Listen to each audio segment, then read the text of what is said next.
Our next presenter is Xyza Asuncion.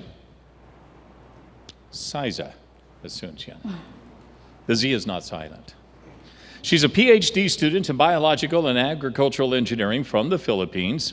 Xyza loves to travel. She was more than halfway through her goal of visiting all 81 provinces in the Philippines before coming to the U.S., with that goal being temporarily put on hold. She's now trying to visit all the U.S. states. And when she's not traveling, she enjoys watching true crime documentaries. And who doesn't? Professionally, Xyza wants to continue working on computational fluid dynamics applications that can be used in biological and agricultural engineering systems. Would you please welcome Xyza Asuncion.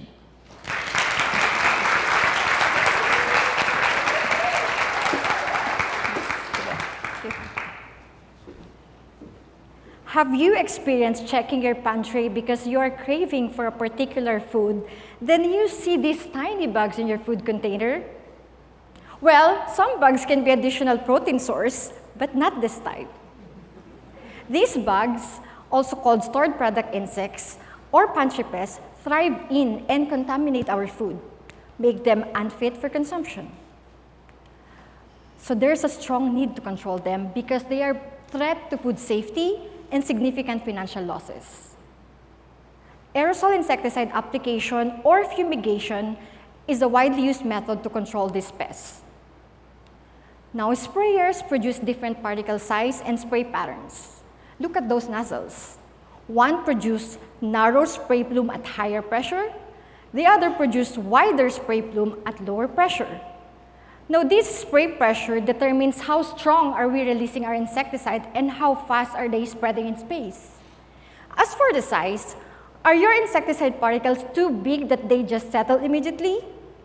Big enough to move around and hit your target? Or too small that they just continually float and not hitting any target? Our study aims to improve insect control method by determining the most effective sprayer system and condition.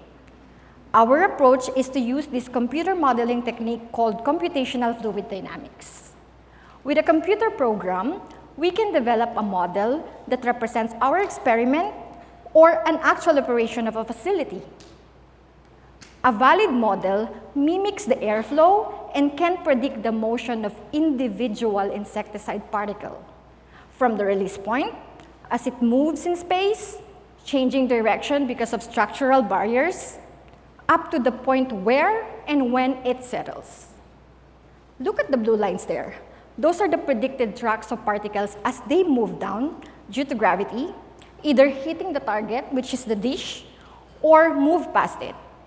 The model showed that the larger particles settled on the dish better than the smaller particles.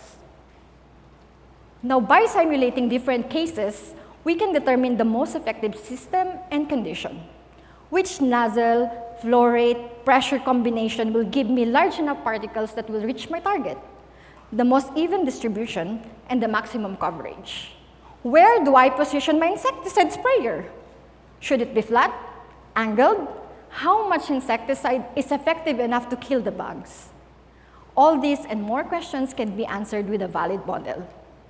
And with this improved system, we are more effectively targeting this insect and their threat to food safety and financial losses. And by eliminating them in large facilities, we too are eliminating them in our pantries. Thank you.